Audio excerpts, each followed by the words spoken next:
Welcome back to another episode of Across the Bifrost. This is Dr. Norbert coming to you from the sewers of New York City. Oh my God, what are you doing down there? Hey, there's a question. Are there actually alligators in the sewers? Yeah. Big ones too. Really? Yeah, there's occasional person who gets eaten, but people get used to it, so that it's not that big a deal anymore. Are you being serious? No, I wasn't sure. I didn't know. I wasn't sure. It feels like an American thing. You can visit the sewers in London. Those very famous first sewer system in the world, or something like that. Oh yeah, the Victorian one. That. Yeah, you can go on those tours. Isn't it like really pretty? It's like a really nice building. Yeah. They're beautiful buildings. There you go. Well, there we go again, comparing New York to London. Yeah. As we do every episode. Hi everyone, I'm Jamie. Hello, Jamie from London. Haven't been to the tunnels, no. Sad. Okay. We are in the sewers because we're going to be looking at the next set of characters from the Spider-Foes starter box. If you haven't heard the initial episode on this, we recommend you go do that because it includes the leader of this box, which is Green Goblin. But today we're going to be talking about Lizard and Sandman. Sandman, Mr. Sandman, give me a dream. Yes, very good. That was Lizard singing that. Yeah, before or after he transformed. Yeah. Okay.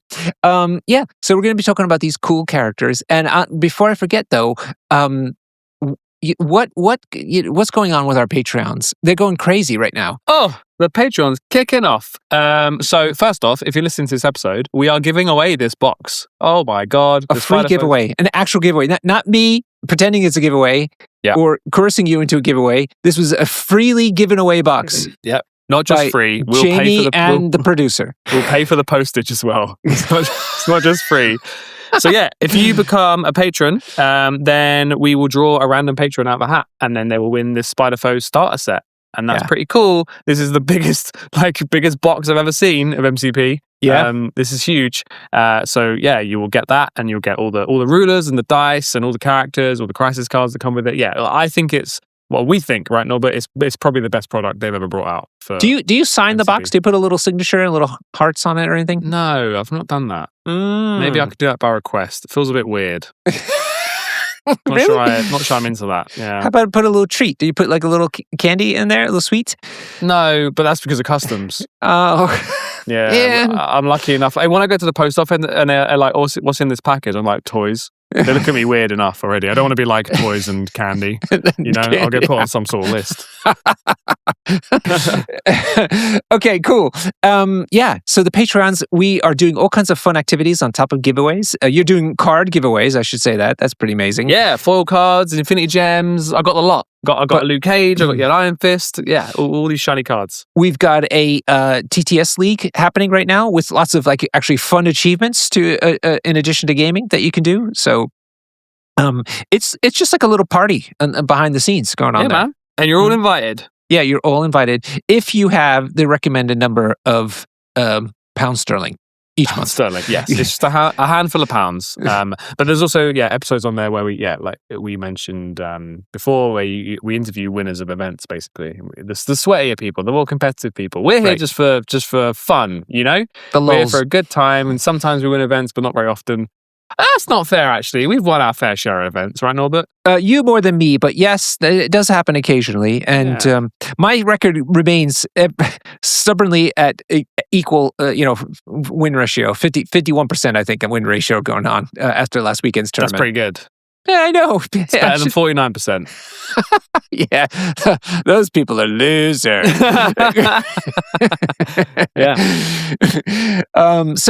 Consider becoming a Patreon and helping us do all this crazy content. Oh, and you have an exciting and important episode, two important episodes coming up for Patrons. You want to? They're out already. Yeah. Oh, we don't know. We try not to date these episodes. Remember? Right. Yes. But there are episodes on the Patreon where I interviewed the best Dormammu player on Longshanks. Yep. And AJ, who recently just won an event and has been doing very well in other events with New Mutants, which was an affiliation I probably said it couldn't be done with. So yes, let's it's find true. out how he did it. Yeah, I'm looking forward to listening to that myself. Yeah. Cool. Also, we're running events. We have got 3 more events this year from across the Bifrost. We ran a 120-person event in January, but we have a singles event happening in May, a singles event happening in July, which is a GT, and also a WTC warm-up tournament happening in September. Yes, there you go. We promise not to do that anymore because it would date the episode. So if you're listening to this in the future, we're sorry. Until you can invent time travel, you can't attend anymore.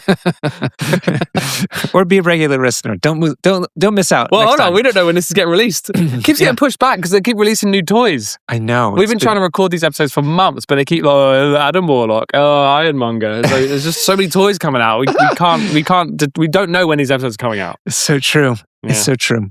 All right, let's get into it. And let's talk about one of the most iconic characters in the game. Whoa. That is a hot take. You think that do you think this guy's one of the most iconic characters in the game? Absolutely. He is one of the, first of all, most beautiful sculpts in the game. I agree with that, actually, yeah. Very creatively done, not just static posing. Oh, it would be so easy to do a lame lizard, right? To just stand there like, holding its arms out. Yeah. Exactly. This is not that, which is other big companies ought to take note about what the little producers are doing because they're kicking ass and they're drinking their milkshakes. Is what. What does that mean? It's from No Country for what is it? Oh, okay, right. Yeah. I drink your milkshake.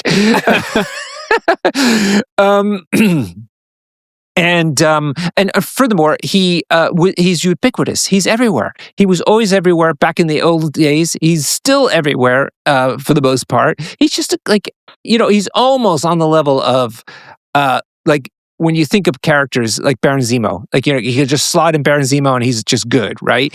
Yeah. Okay, so now I know what you're saying. He's iconic in terms of just a very good character. Yeah. Right? Yeah, I totally agree with that. This guy is I said this exact phrase for Iron Fist and Luke Cage, but this guy is value on a stick. Yeah, right? That's it. One of the best 3 threats in the game. He's tanky, he can displace people. Yeah, I agree. He's one of the best point scorers in the game. Right. And, there's a lot of white space on his card. So it's really remarkable about how effective he is despite having, minimal text. So he's just meat and veg, mate. He's just meat and veg character. It's so true. Okay. He is a 3 threat, which is part of the attraction right there. Mm-hmm. He's a 3 threat on a medium-sized base. Is only affiliated to Spider-Foes. His name is Curtis Connors. Who is also a scientist. In fact, he still has the lab coat on. Yeah. Hey, you can take the scientists out of the lab coat. No, wait, doesn't make sense. You know what I'm saying? Yeah. I'm also kind of offended now that all these Spider-Foes are like PhDs like me. Like, what's going on here? All it's saying is you are one bad day away, Norbert, from joining a club. A secret club, a sinister club of, just being really anti teenagers, One day, my whiskey bottle will be empty and somebody will say the wrong thing and boom. Yeah. There you go. And suddenly, Norman Osborn. Just like that. Curtis Connors. Yeah. And Dr. Norbert. What threat level would I be, do you think? Probably just 2. I've seen you at your angriest. I could see you pushing 4. Whoa. Okay. Yeah. Well, Salt Lord, 4th threat. Oh, okay, yeah. Not angry, salty. Was I actually angry? Shouting? I've never known. Not in a game, but I mean, seen you angry. No. I've seen you grumpy. Yeah, grumpy. Yeah, grumpy. Yeah. Okay. This Curtis Connors. He, as I said, is a 3 threat, which is a big deal. He is got 4 physical defense, 3 energy, and 3 mystic. He's got 6 hit points on the front side, 5 on the back side. He's size 3 and he moves medium. But this only tells part of the story. So first of all, for a 3 threat, 6/5 hit points is pretty good. Yeah. The 4 physical defense is quite good, as that's the most important. It's the most common type of attack out there. Yeah. And he's size 3, which means oftentimes he can't get displaced. Yes. People's size 2 throws and things like that. Yeah. And medium base, medium move is exceptionally good in this game, especially for a tanky character, because he can dive your opponent's extracts most of the time. Mm-hmm. So you'll just double move him, pick up their extract, and be like, now what? You going to kill me? Probably not, because I'm lizard. Blah. Yeah. Now, why is that? Well, couple of things. He's got 2 innate superpowers that help him in this regard. One is called Thick Hide. When this character would suffer damage, reduce the amount suffered by 1 to a minimum of 1. So he's got damage reduction 1, and he's got healing factor 1 on top of it. Very cool. It's just great. That combination just seems, all of this seems like okay, like doesn't seem flashy or anything, but it just adds up to a combination, just makes him really impossible to deal with on easily. Yeah, for sure. If you don't finish him, he can happily just throw you away, double move backwards and healing factor, and then that's just him for the rest of the game. Like, well, I'm back here with your extract now. Yeah. You're not going to do anything about it. Yeah. So here's another thing. He's just like Rhino in that if you're trying to do damage with this guy, you're doing it wrong. Yes. He is about control and being annoying. That's it. So what you just said as an activation is exactly what he wants to be doing. You know, attacking is secondary, but yeah, walking, throwing something, walking back onto a point, healing, lovely. You've done a great job, Lizard. Completely. Yeah, completely. If you're attacking with this guy, something's probably gone wrong. Mm-hmm. And this is why he was often found, even though he's not affiliated, he's often found in criminal syndicates for a kingpin, because he's a perfect kingpin piece. Yeah, for sure. He's got wall crawler as well, which is great because, as you said, he's medium-based, medium move, so he can go a lot of places, and so terrain doesn't impede him in getting around. So it's fantastic. Should we talk about the attacks he has? Because they do come in handy, actually. Yes, yeah, especially Tail Whip.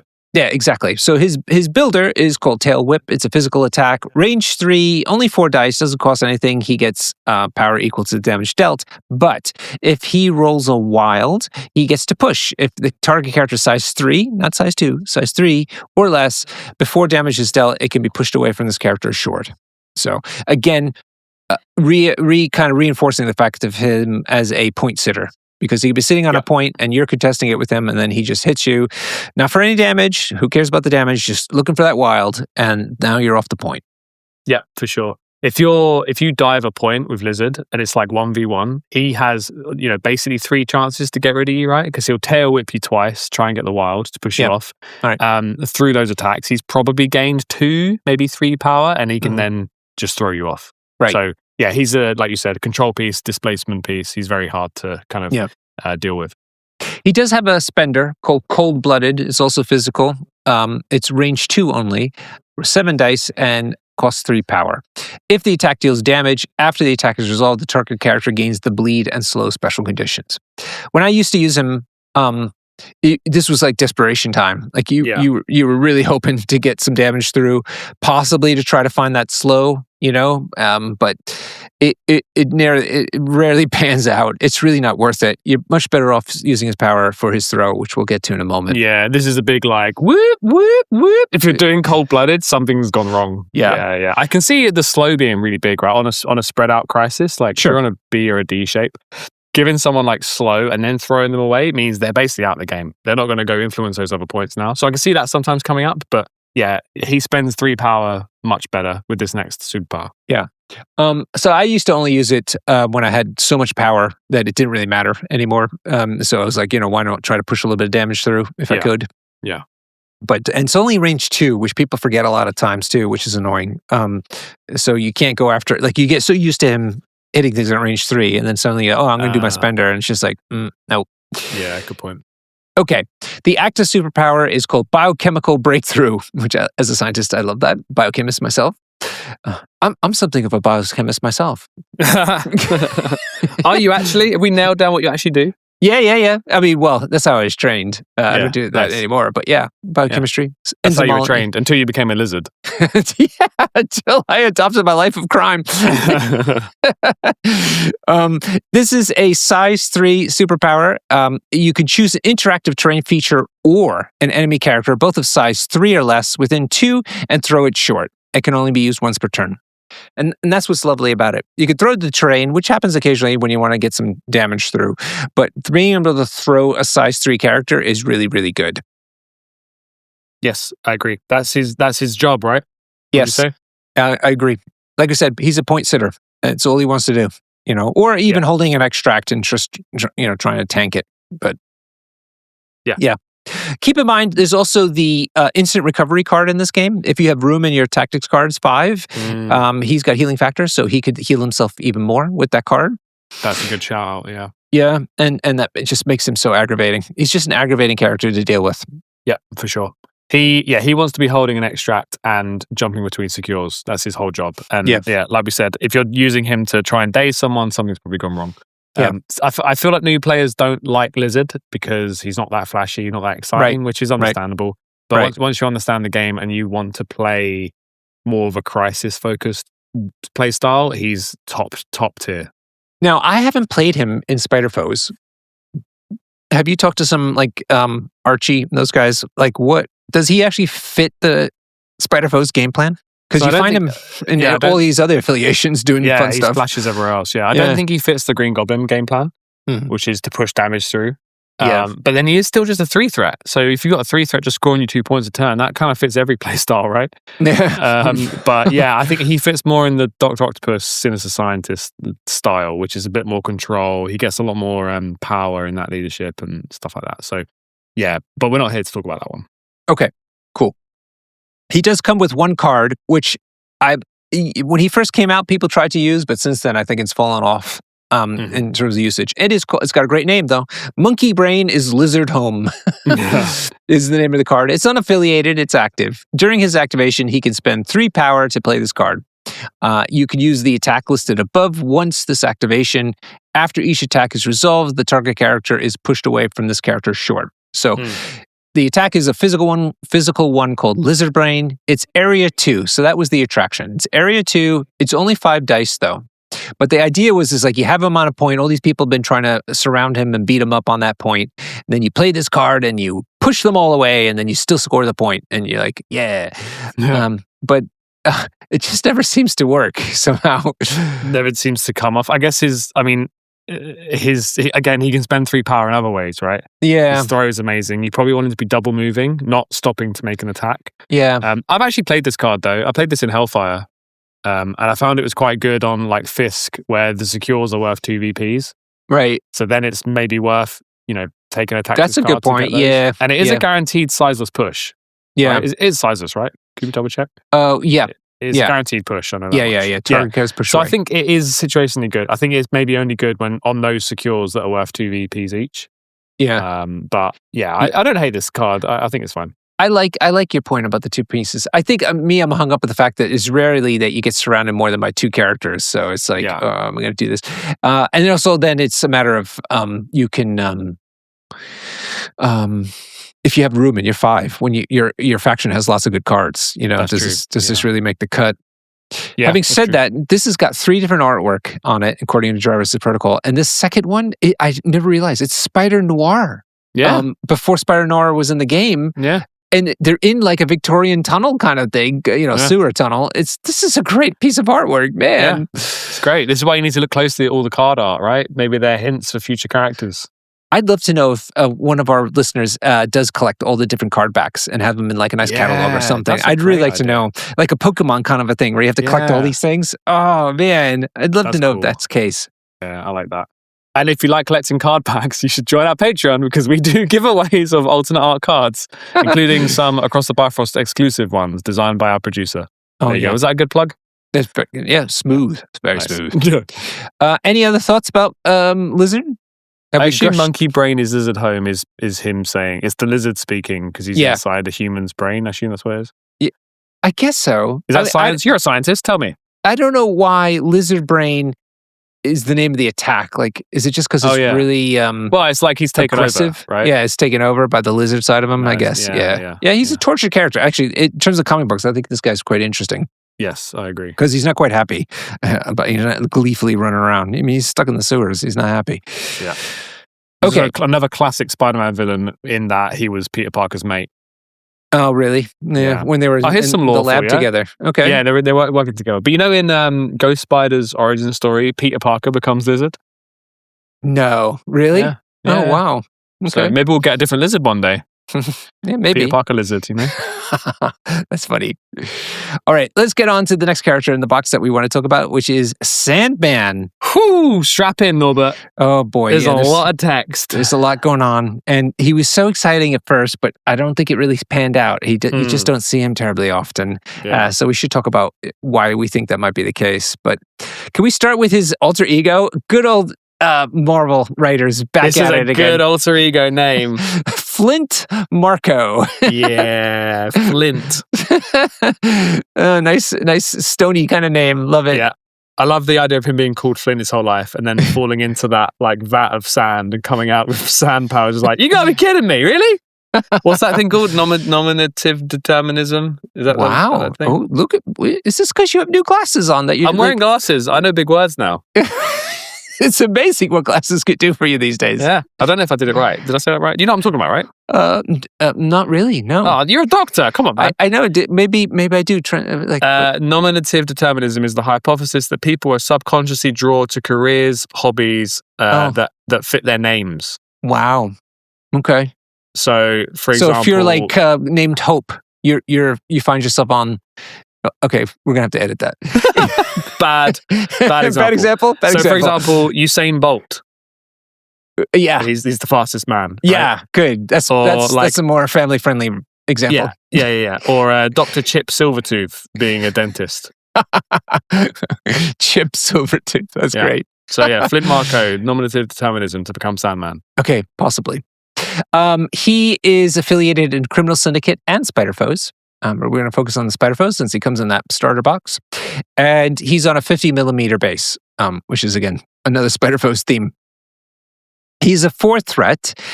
He does have great stats. He's got 4 physical defense, 4 energy defense, 3 mystic. He's got 6 hit points on his front side. He's got 7 on his back side. And he's size 3, but he only moves short. Yeah, medium-based short move is a little tricky, right? Mm-hmm. You play a lot of Kingpin. He doesn't get around much, does he? No. He kind of parks in one spot, and that's where he sits for the rest of the game, for the most part. Yeah. But this guy doesn't want to do that, which is part of the problem. Does he have any other ways to get around? I think he does. Yeah. This is going to get complicated now. Yeah. So there's a character that I think I know, but there's a lot of side rules here. But Okay. So what we're alluding to is in addition to the character, he also comes with 2 sand constructs. So these are grunts, technically grunts, which is funny. These might be the first grunts we've covered on the podcast, I think. Yeah, they might have been. You're right. Yeah. But what's weird is it's called sand construct, but they're not constructs, which is a game term, right? They're actually grunts. When Sandman was coming out, I was convinced he was going to have constructs because they've got the construct rule with Magneto, and I think it's great. It's such a Magneto is one of the best designed characters in this game, and I was like, they're doing it again with Sandman. No, they're grunts, but they're called constructs. I suspect there was a bit of some loophole ruling. It's a rule thing going on. Yeah. All right. Should we read about the constructs, or how should we do this? I think Sandman first. Okay. Yeah. All right. So just so it's clear for everyone, there's Sandman. He's the 4th threat, and then he comes with 2 constructs, which are 2 grunts. So he's also that's quite rare as well. That's the only person to do that. He has 2 grunts. Yeah, 2 separate grunts. Yeah. Magneto has 2 things, but they're constructs, as you just mentioned. Yeah. Okay. So, all right. So let's carry on then with his abilities and so forth, and then see how this might improve his situation. But still, 4/4/3 with 7 health seems really good. Yes. For 4th threat. Yeah. And 6 on the backside, still really respectable. So, yeah, good. Or is it, 6/7. Beg your pardon. Hit points. 6/7. 6. Nice one. Yeah. We're with the kids. People just turn the episode off. Oh no, we lost them. We just lost 6 patrons, so I can see it now. 6 or 7. Hey. Hey. We can do this all night. Okay. He's got an attack called Silicate Strike. Love it. What does silicate mean? Silicate, of silicon, not silicon, silicate. So it's a type of rock, right? Type of rock? Okay, silicate rock. Yeah. Okay, I understand. And so it's a physical attack. It is range 2, 5 dice. It doesn't cost anything, but it's his builder. He gets power equal to the damage dealt. Also, if you get a wild, you can throw. You can throw target characters size 2 or less. Short. It's not away. It could go any direction. Sure. Yeah. Nice. Okay. Seems fine? Seems fine. Seems ordinary. Size 2 is a little limiting, but... Yeah, it's a little limiting. And you're not going to, maybe you're fishing for those. I don't know, because you're not doing a lot of damage either. So what's going on here? Yeah. I've got a crazy, just to try and make this sound a little better. Green Goblin has Trick or Treat, which lets him blow up terrain when people end a movement. This throw will help that. You could throw someone, because any direction, you could throw them towards some terrain that's near Green Goblin, and Green Goblin can blow it up. Oh, very good. That's pretty fun. It's pretty Spider-Foesy. Is that during... Does Green Goblin get to do that out of activation? Yes, it's reactive. Oh, amazing. Oh, that's really good then. Yeah, cool. Yeah, Spider-Foes is like this, right? It's got a lot of... It's just like you were saying about being a kind of like a bunch of machinations and plots and schemes. It's a Rube Goldberg machine. But halfway through the machine, it can just fall over. Yeah. But still, you have to think through all this stuff and try to make them happen. So that might be part of the fun for people looking for a challenge. I think they're a team that if you played nothing but Spider-Foes for a year, you'd still have fun. Yeah. There's just loads of little things you can do, little tricks like that. Yeah. You have to think out of the side of the box, though. That it rewards that kind of thinking. Yeah, for sure. Okay. His second attack also doesn't cost anything. It's physical, called Sand Blast. This is a beam. Beam 3, 5 dice. That's really good for a beam. And he's got an ability called Underfoot. After each attack is resolved, if it dealt damage, this character pushes the target character short. So look, this seems like a little bit of a combination. This guy so far seems like a combination of a bit of damage and a bit of control. Yeah, for sure. I like this a lot, actually. And also paired with the Green Goblin leadership, if you really need one of those targets to be pushed, you can use the leadership on that attack to help get the damage through. I like this. Sizeless, directionless push. It's pretty great. Yeah. Yeah, in both cases, the movement of the pushing or throwing is directionless. That's really important. I mean, you do have to push damage through with only 5 dice, so that's a little tricky. But it doesn't cost anything, and it's a beam, so that's good. Yeah. Notice, though, you don't get any power for this in any way, shape, or form, so that's important. Okay, and one last attack, which is his spender, called Punchin' Your Ticket. Physical attack. It costs 2. It's got 8 dice, though. Range 2. Range 2. 8 dice, costs 4. So expensive. But you add 2 dice to this attack for each allied sand construct within 2 of the target character. Wow. So potentially 12. 12 dice. That's big. That's really big. You got to be up close and personal, though, right? It's only range 2 to begin with. Then the sand constructs have to be around that character as well. Yeah. That's a lot. But then obviously don't forget that the previous 2 attacks push any direction. So you could maybe push them. Like if you were beam 3, they could be range 3 from you and you push them towards you. So you were safe and now they're up in your grill and you can punch their ticket. That is the dream. See, again, but that's the Spider-Foes thing, right? You go, I can do this and I can do that. And then you don't get the damage through and it doesn't work. Spider-Foes! Yeah, exactly. He's got an active superpower called Reabsorb. This is a 3-power attack. Choose an allied sand construct within 3 of this character. Place this character within 1 of the chosen sand construct. Then the chosen sand construct is KO'd, and this character removes 1 damage from itself. So thematic. He basically gets himself absorbed into. He absorbs the sand construct. He slithers up into it and then reforms around it, which is fantastic. I love it. It's so cool on the table. You can just see it happening, right? It's so cool. This is really, really nice and thematic. Yeah. And healing the one because he's absorbing the fresh sand that he might have lost when he was beating somebody up is perfect. It's very cool. Good. And I don't know if we mentioned it already, but he has healing factor 1. Yeah, we have not. It starts to stack up, right? He can do this on his turn. So he'll do that, heal 1, and then at the end of his turn, he'll heal again. So he becomes a little bit durable. Okay. The tricky part is he going to have enough power to do all this? Yeah. Because he only has his builder to make power, which is like only 5 dice. But there might be some other stuff here that we could talk about that will help him in that regard. But that is a really good thing to do for 3 power. So let's talk about his innate superpowers. Well, you did mention he's got healing factor 1. He also has wall crawler, which is handy. But the money ones are as follows. The first one is called Create Sand Construct. You may have 2 sand constructs in your squad instead of the normal 1. You must activate all allied sand constructs before this character's activation. So it's like a grunt, basically. You're just choosing it as a grunt. At the start of the character's activation, if there are fewer than 2 sand constructs in play, this character may suffer 2 damage. If it does, place 1 sand construct into play within 2 of this character. It gains an activated token and is part of your squad. So basically, this is you damaging yourself again. You're kind of peeling off some of your sand to make the sand construct. Keep in mind, so long as the important part of this is that you have to have room in your hit point pool to actually take the 2 damage. But it really only costs 1 because you're going to heal 1 back at the end of your activation. That's a good point. Yeah. So the tricky part is making sure you have 3 hit points, right? Because you have to take 2 and it's still not being dazed or KO'd. Yeah. But it's really cool. You're right. The peeling off thing is really cool, right? Really thematic. Yeah, very thematic. But he's splitting himself up to get more constructs out. But I think this is the problem: is that like one of the big problems with him, I think that people feel is that it's really hard to kind of keep putting out these sand constructs, and you really want them to be out. I think that may be one of his limiting factors, amongst one other thing that I'll get onto in a moment. But do you have any thoughts about that? No, I think that's fair. That's a good call. Yeah. The part I'm alluding to is because it's a grunt. Technically, you only put down one grunt with the main character, the parent character, at deployment. And this is what people were hoping was not the case. Like they were hoping that there'd be some sort of rule that changes that rule, because they wanted both sand constructs on the table at deployment. And that's not the case. That is not true. You only get one of the two at the beginning. So people are kind of bummed about that. And I do think it holds them back quite a bit to be able to try to get these out often enough to actually do a lot of work.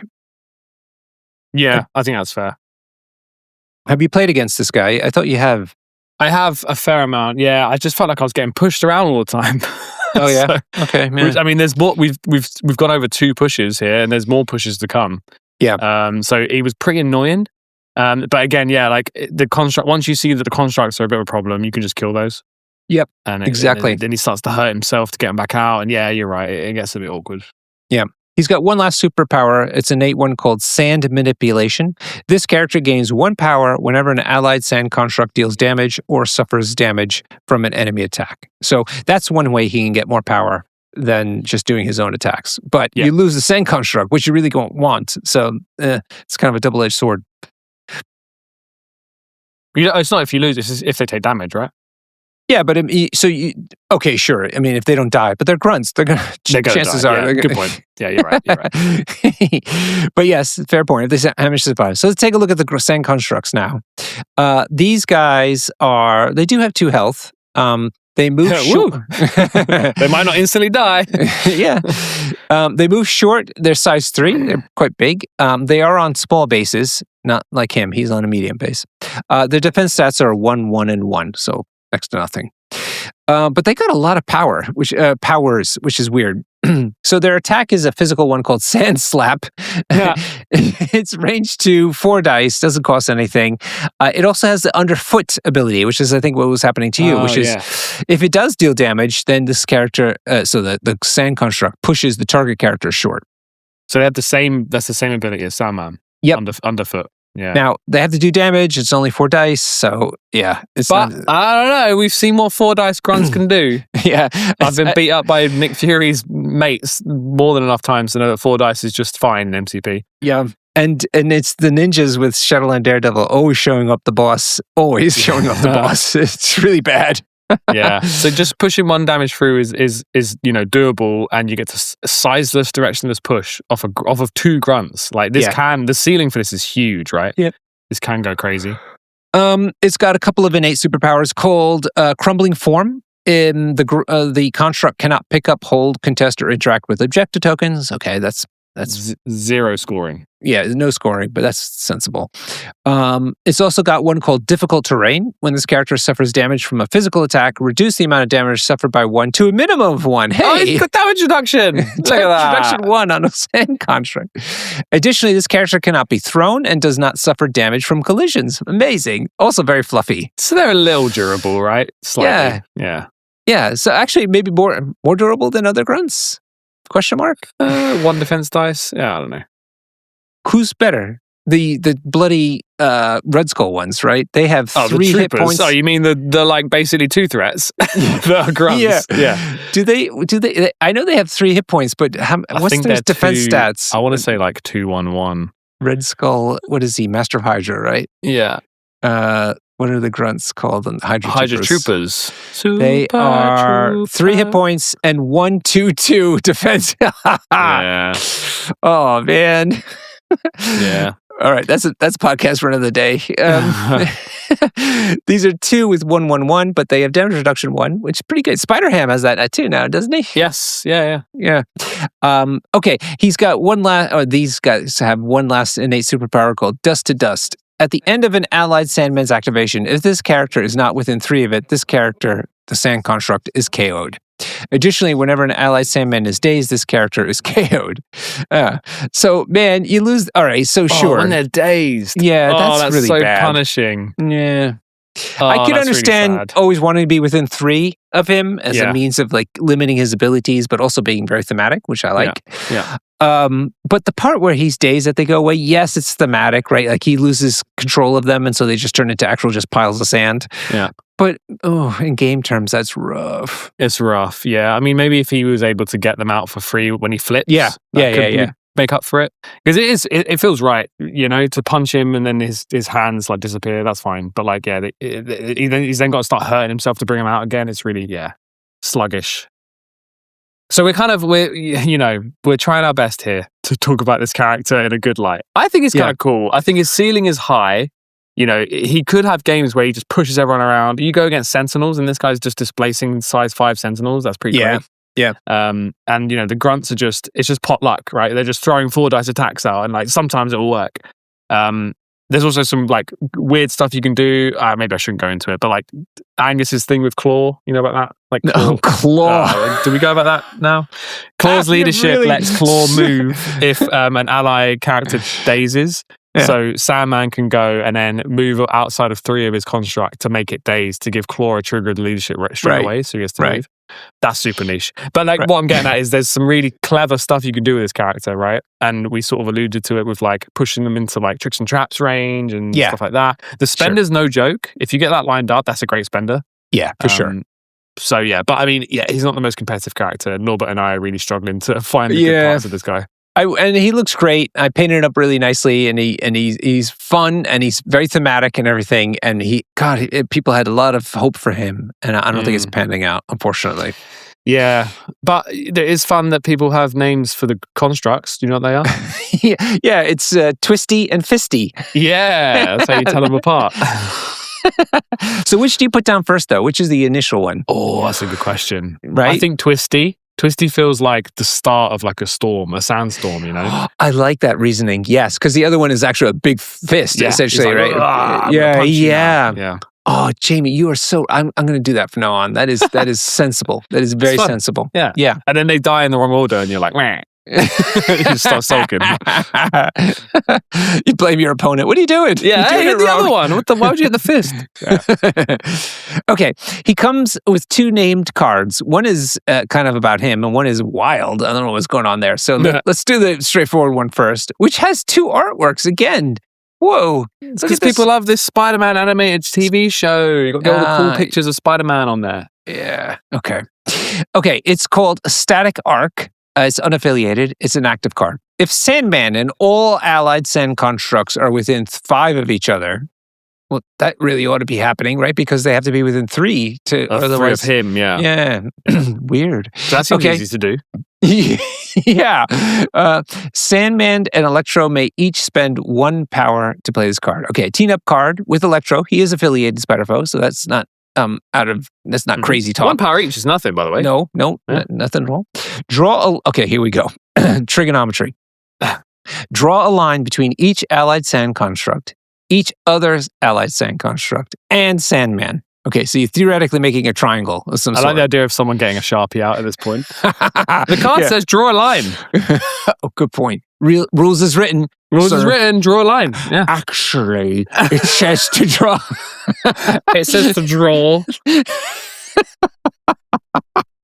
Man, I hope somebody has done that. That'd be amazing. Okay, so there you are with your Sharpie. You're drawing a line between these 3 things. Each enemy character overlapped by 1 or more of these lines suffers 1 damage and gains the shock special condition. What an anticlimax. Am I right? Jamie, I can see this happening. And like this, the artwork is so cool. I can see it. Oh my God, you've lined up all this stuff. They're going to like zap the construct. You like made this big spider web of like, this is so cool. Deals 1 damage and shock. What a lame effect. Pathetic. I mean, guaranteed shock is great, right? That's fine. Yeah, sure. But like, whatever. Yeah, this is such a cool measurement for such a what a weird thing to say. Don't you think Electro is kind of like in that chair in the hotel room in the corner? Kind of, if you get my vibe. No, he's zapping. No, he's powering the whole thing. They're working together. Really? Yeah, no, they're a dynamic duo. But he's not. All he's doing is being named on the card. He doesn't have to do any work at all. Hold on a minute. That's a good point. You don't measure from Electro. No, he literally is just randomly around donating a power. Just like, here's some. Yeah, he just gave him a AA battery earlier. It's like, yeah, just use that. Yeah, I mean, I think the theme of this card is great, but I mean, they're just team up tactics cards must be so hard to make because they're either completely useless or they're broken. So this is definitely on the useless side, but it's really cool. Yeah. Especially if you actually literally drew a line on their mat between these guys. Don't. I usually bring loads of terrain to tournaments, so please don't draw lines on my mat. Okay, that's starter card. Okay, it gets better, sort of. This card is called Founding Members. It's a Spider Foes card, okay? So it's only when you're using the affiliation, it's reactive. During the power phase, an allied Spider Foes character may play this card. Okay, that sounds great. Free card. Anybody can play it. Oof, amazing. During this round, each time an enemy character suffers damage from an allied effect, choose up to one of the listed allied characters that is within 2 of the enemy character. The enemy character gains the special condition shown below corresponding to the chosen allied character. Okay, let's parse this because I don't think the character that's within 2 that you want to use to put the special condition has to be the one doing the damage. Is that right? No. Yeah, each time an enemy character suffers damage from an allied effect. So yeah, anyone can deal the damage. Anybody could deal the damage. It just so happens that one of these characters that I'm going to say next has to be within 2 of the target. Even though they're just standing there, kind of like Electro. Probably Electro just standing there. This time Electro needs to be in range. Well, yeah, sure. He actually has to be. In the last card, he was omnipotent and could be at any range. This card, he has to be within 2. Okay, so what do you get for this card? You get, if Sandman is near the target, they'll be slowed. Makes sense. If Vulture's near the target, they get bleeding. That's good. Yeah. Mysterio, you're going to get hexed. Otto Octavius, so that could be either Doc Ock character. They'll get stunned. Electro, of course, shocks them. And Kraven the Hunter poisons them. All of these, super thematic. Love it. Love every one of these special conditions. Man, it's just like almost like the special conditions were created with these characters in mind. That's a good point, yeah. You know? Do you play this card? Of course not. Of course you don't play this card. But it is fun. It's fun. And it does work nicely with Green Goblin leadership, right? Because he's helping you push damage through, so you'll get this off, more often. But I don't know, if this card said, give a character Hex, I don't think you'd play it. Let alone all these hoops you have to jump through. And you can only pick one. When I first read it, I thought if I have Mysterio and Vulture within 2, I can give them bleed and Hex. That's pretty cool. But it's not. You have to choose one each time. But each time they take damage, though, right? So theoretically, from 2 attacks, you could do those 2. And a throw, right? Yes, that's right. Rhino could gore twice, throw, and he triggers this card 3 times. So it's definitely cool and fun. It's another Rube Goldberg machine for foes. I just think there's so many hoops to jump through, and the effect isn't that great. Yeah, exactly. It's just like little things, and you're using this card, but giving out slow is a big deal. Sandman, on certain maps, Sandman giving out slow. The artwork's pretty cool. Yeah, Founding Members. It's pretty funny. 2 versions of it too. So gosh, all these cards are fun, and if you're playing with your kids or if you're playing just on your table with some whiskey, sure, let's do it. What do they call it? What? Beer and pretzels. Beer and pretzels night. Yeah. Cool. I really want to run an event where you have to play these cards. I haven't quite worked out the wording, but exactly. You have to, every game, you can play 7 tactics cards, but they all have to be crappy team-up cards. I really want to run that event. Or the ones with the weird attack, a special attack that you can do. Yeah. I don't know how, I have to figure out the wording. We just ban them, but if we ban the top 100 most played tactics cards, you have to play the rest. And it could be kind of funny. Cool. Right. That kind of wraps us up with these 2 characters, but I think we have a little bit more. We do. Here it is. Sleeve it or heave it. Sleeve it or heave it. Take it or leave it. Sleeve it or heave it. Can't you believe it? Nice. All right. So I've brought along a lovely card for you, not Norbert. And this is in the box, right? You've chosen one that comes in the starter box. Oh, of course. I'm a professional, right? I know. Let me quickly check. Yeah, it's in the box. So last episode about this box, you said that or was it this episode? I don't know. A previous card we spoke about, you said that you have to say it in the right kind of like Spider-Foe's voice. Yes. This one is absolutely essential. I will forbid, if I'm the TO at any event, I'll forbid you from playing this card unless you say it like this. Surprise, webhead! Very important. Do you agree? I totally agree. In fact, I don't think I've ever heard somebody not say it that way. Yeah. I feel like if someone said, I'm going to play surprise webhead, people would look at them funny. It's like a weird faux pas. Yeah. Excuse me? Sorry? Yeah, what? Sorry, what? What card is that? I've never seen that card. Okay, so this is surprise webhead. This is a Spider-Foes card. It's active. Any number of allied Spider-Foes characters may pay 2 power each. So all of them can pay 2 if they want.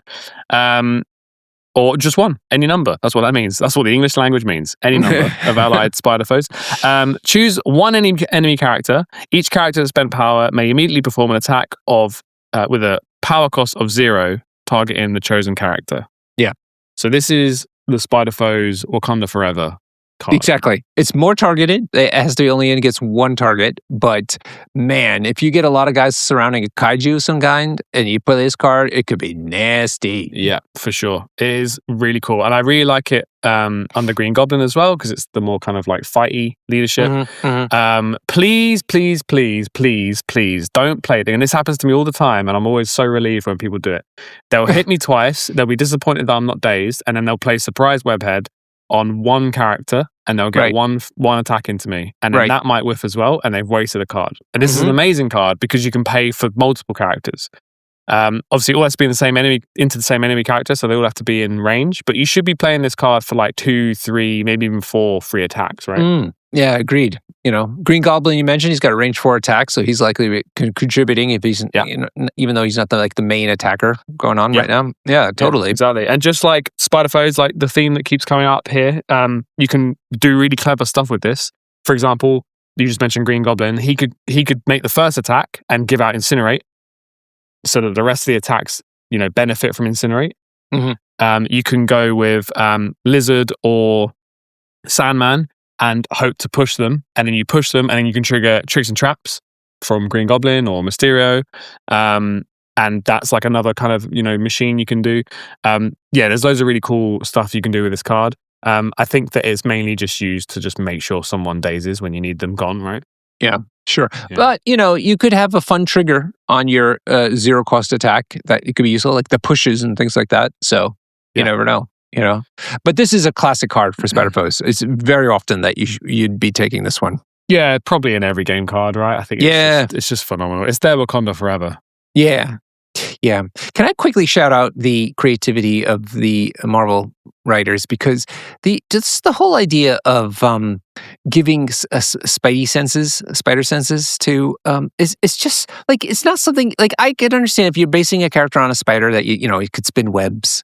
You can crawl on stuff, right? But the idea that they're so jumpy, like you try to catch them and they seem to know and they can kind of jump out of the way, like to have that in your head, like that kind of a side aspect of a spider, but then make that into like a pretty important part of Spider-Man is a really creative genius, honestly. Yeah, I agree. I completely agree. Yeah, I mean, there's probably a reason why Spider-Man is the most popular superhero, right? You think so? Is it Spider-Man? I'm pretty sure I know so. Yeah, that's a fact. It's the biggest IP in Marvel. It's such a perfectly crafted character because of how closely it's related to the spider, and also that he's got such a tragic backstory and so forth. Yeah, exactly. Also that he's a scientist, a smart dude. Smart dude. Yeah. And a nerd. Yeah, a nerd, but who then gets strong. So it's really good. That was a great scene. And which film was it? Which is when the guy was punching Spider-Man at the locker, and Spider-Man just is like, just in slow motion moves out of the way of the fist, and the guy hits the locker. I saw a clip of that the other day, and when he punches him back and he sends him flying like 30 feet, the comment was like, he's dead, right? Like you can't survive that. If someone punches you so hard, you fly 30 feet through the air, you're dead. Your ribs have caved in. Yeah. It's a good point. Yeah. But yeah, very cool. This is a very cool card for a very, very cool affiliation. And there's loads of tricks you can do with it. I'm just flicking through cards now. I can see Craven. Craven gets extra dice if he's attacked already this turn. So if you play some Cravens, Carnage, if you use it with Carnage and he gets a kill, he can then use Paint the Town Red. There's so many cool knock-on effects with this card. I think you play every single game and just try things with it and you'll find cool little combos. Amazing. This is definitely a sleeve it. Yeah, love it. Sleeve it. Yeah, sleeve it. Sleeve it. Cool. Before we go, I know you don't want to date these episodes, but I have to say that we're doing a Adepticon meetup in March. I would bet money that it's already happened. Bummer. By the time this has gone out. Well, I hope you had a good time there. I hope I had a good time there. Yeah, I hope you had a good time there too. But if it does come out ahead of time for some reason, we are meeting up at Adepticon on Thursday of the event, Thursday evening at 8 p.m. All the details are in a fun little flyer that I put together, and it's in our socials. So go ahead and take a look, and I hope you can make it. Me too. Thank you. I hope you made it. We'll have swag. I have swag now from our producer. Oh, yeah. Yeah. We have across the Bifrost terrain. Yeah. That's a first, isn't it? Yeah, it's gonna be fun. It's a good handout. All right, Jamie, anything else about these characters? No. I will say actually, now that we've done Rhino and Lizard, I think that if in doubt when playing Spider Foes, play Rhino and Lizard. That's true. They're just the creme de la creme of characters. They're best in threat, best in class for them. You can't go wrong just playing them. Yeah. And then just sprinkle in some idiots like Sandman and see what happens. Yeah. Well, and Green Goblin, right? He's going to be your leader. Yeah. So that's 3. So what's that threat then? Green Goblin's 4, Rhinos 4, it's 8, Lizards 3, 8, 9, 10, 11. That's a good core, 11. That's a great core. That's a fantastic core, yeah. If you were playing Doc Ock, the core would be the same, right? But it would be Doc Ock instead of Goblin. So that's your core. For anyone who doesn't know, core is what we say. It's like that's where you start your squad from. Every game you play that core, and then you add to what you need. Yeah. And yeah, you can't go wrong with Rhino and Lizard. They're incredible. Right. Cool. All right then. Until next time. Cheers and happy gaming.